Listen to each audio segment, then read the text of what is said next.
Hi hello ನಮಸ್ಕಾರ. ನಾನಿದಿನ ಸುಪ್ರಸಿದ್ಧವಾದ ದಾವಣಗೆರೆ ಬೆಣ್ಣೆ ದೋಸೆ ಮಾಡ್ಕೊಂಡು ಬಂದಿದ್ದೀನಿ. ಬೆಣ್ಣೆ ದೋಸೆ ಎಷ್ಟು ಪ್ರಸಿದ್ಧಿ ಅಂದರೆ ಬೆಂಗಳೂರಿಂದ ಬರ್ತಾರೆ ಈ ಬೆಣ್ಣೆ ದೋಸೆ ತಿನ್ನೋಕ್ಕೆ. ಅದರ ಘಮನೇ ಬೇರೆ ಥರ. ಅದಕ್ಕೆ ಮಾಡುವಂಥ ಚಟ್ನಿ ಪಲ್ಯ ಎಲ್ಲ ಸ್ಪೆಷಲ್ಲು, ಹಿಟ್ಟು ಹದ ಸಹಿತ ಸ್ಪೆಷಲ್ಲು. ಹಾಗೆ ಈ ಆಲೂಗೆಡ್ಡೆ ಪಲ್ಯ ವೈಟ್ ಇರುತ್ತೆ, ಇದಕ್ಕೆ ಅರಿಶಿನ ಹಾಕಲ್ಲ, ಒಗ್ಗರಣೆ ಇಲ್ಲ, ಕೊತ್ತಂಬರಿ ಸೊಪ್ಪು, ಕರಿಬೇವು, ಹಾಗೆ ಹಸಿಮೆಣಸು, ಖಾರನೇ ಇಲ್ಲ, ಸಪ್ಪೆ ಪಲ್ಯ. ಅದಕ್ಕೆ ಮಾಡೋ ಚಟ್ನಿ ಇದೆಯಲ್ಲ, ಅದು ಮಾಮೂಲಿ ಚಟ್ನಿ ಅಲ್ವೇ ಅಲ್ಲ, ಸ್ಪೆಷಲ್ಲು. ಈ ರುಚಿಯಾದ ಬೆಣ್ಣೆ ದೋಸೆನ ಮನೆಯಲ್ಲೇ ಮಾಡ್ಕೊಂಡು ತಿನ್ಬೋದು, ದಾವಣಗೆರೆಗೆ ಹೋಗೋದೇ ಬೇಡ. ಬನ್ನಿ ಈಗ ಇದ್ರ ವಿಡಿಯೋ ನೋಡ್ತಾ ಹೋಗೋಣ.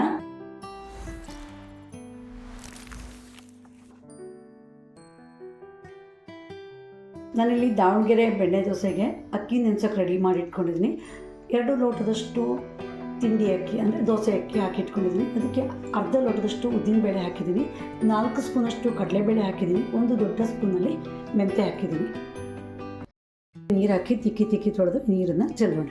ಈಗ ಪುನಃ ನೀರು ಹಾಕಿ 5 ರಿಂದ 6 ಗಂಟೆ ಕಾಲ ನೆನೆಯೋಕ್ಕೆ ಬಿಡೋಣ. ಅಕ್ಕಿ ನೋಡಿ ಚೆನ್ನಾಗಿ ನೆಂದಿದೆ. ಇದೇ ನೀರು ಹಾಕಿ ಅಕ್ಕಿ ರುಬ್ಬಿದರೆ ದೋಸೆ ಟೇಸ್ಟ್ ಜಾಸ್ತಿ. ಸ್ವಲ್ಪ ನೀರನ್ನು ಬಗ್ಸ್ಕೊಂಡು ಎಷ್ಟು ಬೇಕೋ ಅಷ್ಟು ಮಾತ್ರ ಹಾಕ್ತೀನಿ. ಇದಕ್ಕೆ ನಾನು ಪೇಪರ್ ಅವಲಕ್ಕಿ 1 ಬೌಲಷ್ಟು ತೊಗೊಂಡಿದ್ದೀನಿ. ಈಗ ಸ್ವಲ್ಪ ನಾನು ಬಗ್ಸಿಟ್ಕೊಂಡಿದ್ನಲ್ಲ ಆ ನೀರನ್ನು ಹಾಕ್ತೀನಿ. ಈಗ ಮಿಕ್ಸಿ ಜಾರಿಗೆ ಅಕ್ಕಿ ಹಾಗೆ ಸ್ವಲ್ಪ ನೀರನ್ನು ಹಾಕ್ತಾ 2 ರಿಂದ 3 ಸರಿ ಮಿಕ್ಸಿ ಜಾರಿಗೆ ಹಾಕಿ ರುಬ್ಬಬೇಕು. ಈಗ ರುಬ್ಬಿರೋ ಹಿಟ್ಟನ್ನು ಒಂದು ಪಾತ್ರೆ ಬಗ್ಸೋಣ. ಈಗ ಉಳಿದನ್ನು ಮತ್ತೆ ಹೇಗೆ ರುಬ್ಬಿ ಹಾಕ್ಬಿಡೋಣ. ನೋಡಿ, ಹಿಟ್ಟು ಈ ಹದದಲ್ಲಿ ಬರಬೇಕು, ಇಷ್ಟು ದಪ್ಪ. ಒಂದು ಪ್ಲೇಟ್ ಮುಚ್ಚಿ 7 ರಿಂದ 8 ಗಂಟೆ ಬಿಟ್ಬಿಡೋಣ ಉದುಕ್ ಬರೋಕ್ಕೆ. ದೋಸೆ ಹಿಟ್ಟು ನೋಡಿ ಹಿಂದಿನ ದಿನ ರಾತ್ರಿ ರುಬ್ಬಿಟ್ಟಿದೆ, ಮಾರನೇ ದಿವಸ ಬೆಳಗ್ಗೆ ನೋಡಿ ಇಷ್ಟು ಕುದುಗು ಬಂದಿದೆ. ಈಗ ಈ ಹಿಟ್ಟು ಸ್ವಲ್ಪ ದಪ್ಪ ಇದೆ, ಒಂದು 1/4 ಲೋಟದಷ್ಟು ನೀರು ಹಾಕೋಣ.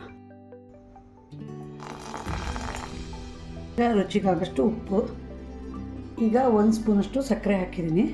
ಸಕ್ಕರೆ ಹಾಕೋದ್ರಿಂದ ದೋಸೆ ಸ್ವಲ್ಪ ಬಣ್ಣ ಕೆಂಪು ಬರುತ್ತೆ. ಅಲ್ಲಿ 3 ಆಲೂಗೆಡ್ಡೆನ ಕಟ್ ಮಾಡಿ ಕುಕ್ಕರಿಗೆ ಹಾಕಿದ್ದೀನಿ. ಆಲೂಗೆಡ್ಡೆ ಮೇಲೆ ಮುಳುಗಷ್ಟು ನೀರು ಹಾಕಿದ್ದೀನಿ.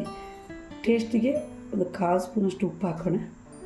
ಈಗ ಕುಕ್ಕರ್ ಮುಚ್ಚಿ ಮೀಡಿಯಮ್ ಉರಿ ಇಟ್ಟು 4 ವಿಷಲ್ ಕೂರಿಸೋಣ. ನಾನಿಲ್ಲಿ ಆಲೂಗೆಡ್ಡೆ ಪಲ್ಯಕ್ಕೆ 3 ಆಲೂಗೆಡ್ಡೆಗೆ 2 ಈರುಳ್ಳಿನ ಉದ್ದವಾಗಿ ಸಿಗದಿಟ್ಕೊಂಡಿದ್ದೀನಿ. ಆಮೇಲೆ 2 ಲೋಟದಷ್ಟು ನೀರು ಇಟ್ಕೊಂಡಿದ್ದೀನಿ. ಸ್ವಲ್ಪ ಕಾಯಕ್ಕೆ ಬಿಡೋಣ. ಹೆಚ್ಚಿರುವ ಈರುಳ್ಳಿನ ಹಾಕೋಣ. ಈರುಳ್ಳಿನ ಹಸಿ ಬಣ್ಣ ಇದೆಯಲ್ಲ, ಇದು ಬೆಂದಾಗ ಮೆತ್ತಗಾಗಷ್ಟು ಬೇಯಬೇಕು. ಈರುಳ್ಳಿ ನೋಡಿ ಸ್ವಲ್ಪ ಬಾಡಿಗೆ ಇವಾಗ ಚಟ್ನಿಗೆ ಹಾಕ್ತೀವಲ್ಲ ಹಸಿಮೆಣಸು, ಅದನ್ನು ಈರುಳ್ಳಿ ಜೊತೆ ಹಾಕ್ಬಿಡೋಣ. ಹಸಿಮೆಣಸು ಈ ನೀರಲ್ಲಿ ಸ್ವಲ್ಪ ಬೆಂದರೆ ಆ ರುಚಿನೇ ಜಾಸ್ತಿ. ಈರುಳ್ಳಿ ನೋಡಿ ಇಷ್ಟು ಬೇಯಬೇಕು, ಹಸಿ ಬಣ್ಣ ಪೂರ್ತಿ ಹೋಗಿದೆ ಅಲ್ವಾ. ಈಗ ಗ್ಯಾಸ್ ಆಫ್ ಮಾಡೋಣ. ಈಗ ಇದನ್ನು ಬಸಿ ಹಾಕಿ ನೀರನ್ನು ತೆಗೆಯೋಣ. ಈ ಬೆಂದಿರೋ ಹಸಿಮೆಣಸು ಇದೆಯಲ್ಲ, ಇದನ್ನು ಚಟ್ನಿಗೆ ಉಪಯೋಗಿಸ್ಬಿಟ್ರೆ ಸರಿ. ಈರುಳ್ಳಿಲಿ ನೀರಿನ ಅಂಶ ಪೂರ್ತಿ ಹೋಗಬೇಕು. ಆಲೂಗಡ್ಡೆ ಬೆಂದಿದೆ, ಅದನ್ನು ನೀರಿಂದ ತೆಗೆದಿಟ್ಕೊಂಡಿದ್ದೀನಿ. ಆಲೂಗಡ್ಡೆ ಬೆಂದಿದೆಯಲ್ಲ, ಇದ್ರ ಸಿಪ್ಪೆ ತೆಗೆದಿದ್ದೀನಿ, ಹಾಗೆ ತಣ್ಣಗಾಗಿದೆ. ಇದನ್ನು ಕೈಯಲ್ಲಿ ಹೀಗೆ ಪುಡಿ ಮಾಡೋಣ. ಹಾಗೆ ಸ್ವಲ್ಪ ಸ್ಮ್ಯಾಶ್ ಆಗಬೇಕದು. ಈಗ ಬಸಿ ಹಾಕಿದ್ನಲ್ಲ ಈರುಳ್ಳಿಲಿ ನೀರಿನಂಶ ಪೂರ್ತಿ ಹೋಗಿದೆ. ಈಗ ಇದಕ್ಕೆ ಸೇರಿಸೋಣ. ಮತ್ತು ಈರುಳ್ಳಿ ಬೇಯಕ್ಕೆ ರುಚಿಗಾಗಷ್ಟು ಮಾತ್ರ ಉಪ್ಪು ಹಾಕಿದ್ದೆ. ಈಗ ಪುನಃ ಒಂದು 1/4 ಸ್ಪೂನಷ್ಟು ಉಪ್ಪು ಹಾಕಿ ಹೀಗೆ ಚೆನ್ನಾಗಿ ಮಿಕ್ಸ್ ಮಾಡೋಣ. ನೋಡಿ ಎಷ್ಟು ಸುಲಭವಾಗಿ ಮಾಡೋ ಪಲ್ಯ ಅಂತ. ಒಗ್ಗರಣೆ ಬೇಡ, ಏನೂ ಬೇಡ. ಹಾಗೆ ಖಾರ ಏನೂ ಹಾಕಲ್ಲ, ಸಪ್ಪೆ ಪಲ್ಯ. ಈ ದೋಸೆಗೆ ಕೆಂಪು ಮೆಣಸಿನ ಚಟ್ನಿ ಅಂದರೆ ಹಚ್ಚಬೇಕು. ನಾನಿಲ್ಲಿ ಒಂದು ಬೌಲಲ್ಲಿ ಮೆಣಸಿನ್ಕಾಯಿನ 1 ಮುಷ್ಟಿ ಆಗೋಷ್ಟು ಕಟ್ ಮಾಡಿ ಇಟ್ಕೊಂಡಿದ್ದೀನಿ. ಮೆಣಸಿನ್ಕಾಯಿ ರುಬ್ಬೇಕಾದ್ರೆ ನೆಂದರೆ ಅದು ಚೆನ್ನಾಗಾಗುತ್ತೆ. ಈಗ ಅದಕ್ಕೆ 1 ಲೋಟದಷ್ಟು ಬಿಸಿನೀರು ಹಾಕಿ ಒಂದು ಅರ್ಧ ಗಂಟೆ ನೆನೆಹಾಕ್ಬಿಡ್ತೀನಿ.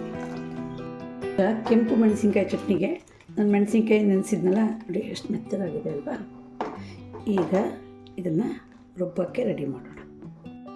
ಈಗ ಮೆಣಸಿನ್ಕಾಯಿನ ಪರಿಮಳಕ್ಕೆ 2 ಏಲಕ್ಕಿ, 1 ಸ್ಪೂನು ಜೀರಿಗೆ, ಉಪ್ಪು ಹಾಕಿ ನೈಸಾಗಿ ರುಬ್ಬೋಣ.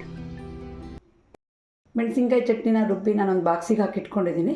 ಇಷ್ಟು ನೈಸಾಗಿ ಬರಬೇಕು, ಹಾಗೆ ಇಷ್ಟು ಗಟ್ಟಿ ಇರಬೇಕು, ಯಾಕಂದ್ರೆ ನಾವು ದೋಸೆ ಮೇಲೆ ಹಚ್ಚೋದು.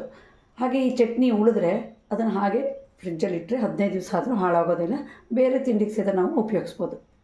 ನಾನಿಲ್ಲಿ 1 ಹೋಳಷ್ಟು ಕಾಯಿನ ತೊಗೊಂಡಿದ್ದೀನಿ. ಹಾಗೆ ಖಾರಕ್ಕೆ ಹಸಿಮೆಣಸು ಇಟ್ಕೊಂಡಿದ್ದೀನಿ.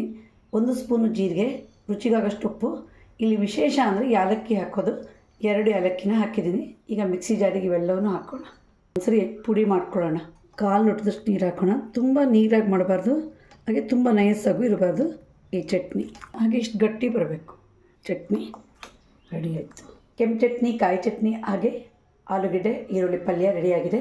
ಇಲ್ಲಿ ಎಣ್ಣೆ ಉಪಯೋಗಿಸಿಲ್ಲ, ಒಗ್ಗರಣೆ ಇಲ್ಲ, ಶುಂಠಿ, ಬೆಳ್ಳುಳ್ಳಿ, ಕೊತ್ತಂಬರಿ ಸೊಪ್ಪು, ಕರಿಬೇವು, ಇಂಗು ಯಾವುದೂ ಇಲ್ಲ.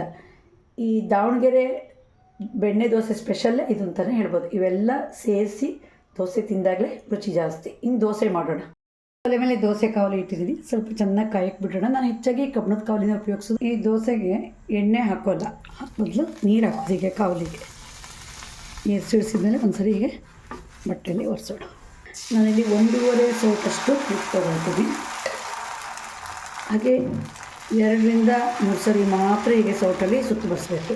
ದೋಸೆ ಹಿಟ್ಟಿನ ಹದ ಕರೆಕ್ಟ್ ಇದೆ ನೋಡಿ, ಎಷ್ಟು ಚೆನ್ನಾಗಿ ಕಣ್ಣು ಬರ್ತಾ ಹೋಗುತ್ತೆ ನೋಡಿ.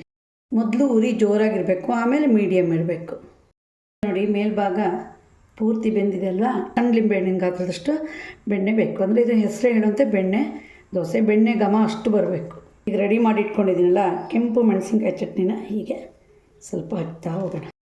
ಈಗ ದೋಸೆನ ಬೆಳಗಿಸ್ಬಿಡೋಣ ನೋಡಿ, ಎಷ್ಟು ಚೆನ್ನಾಗಿ ಬರುತ್ತೆ ಅಂತ. ಈಗ ಹೀಗೆ ಕಾವಲಿ ಮಧ್ಯ 1-2 ನಿಮಿಷ ಇಡೋಣ. ಈಗ ಮತ್ತೊಂದು ಸರಿಗೆ ಮುಚ್ಚಾಕ್ಬಿಡೋಣ ನೋಡಿ. ಹದ ಸರಿ ಇತ್ತಂದ್ರೆ ನೋಡಿ ದೋಸೆ ಹೀಗೆ ಬಂದಿರುತ್ತೆ. ಈಗ ನೋಡಿ ದಾವಣಗೆರೆ ಬೆಣ್ಣೆ ದೋಸೆ ಕ್ರಿಸ್ಪಿಯಾಗಿ ಬಂತು, ಹಾಗೆ ರೆಡಿ ಆಯಿತು. ನೋಡಿದ್ರಾ ಎಷ್ಟು ಸುಲಭವಾಗಿ ದಾವಣಗೆರೆ ಬೆಣ್ಣೆ ದೋಸೆ ಮಾಡ್ಕೊಂಡು ತಿನ್ಬೋದು ಅಂತ. ಹಾಗೆ ಒಂದು ಸರಿ ಟ್ರೈ ಮಾಡಿ. ಇದರ ರುಚಿ ಹೇಗಿತ್ತೋ ಕಮೆಂಟ್ ಬಾಕ್ಸಲ್ಲಿ ಕಮೆಂಟ್ ಹಾಕಿ. ನಿಮ್ಮ ವಿಡಿಯೋ ಇಷ್ಟ ಆದರೆ ಲೈಕ್ ಮಾಡಿ, ಶೇರ್ ಮಾಡಿ, ಸಬ್ಸ್ಕ್ರೈಬ್ ಮಾಡಿ. ಧನ್ಯವಾದಗಳು.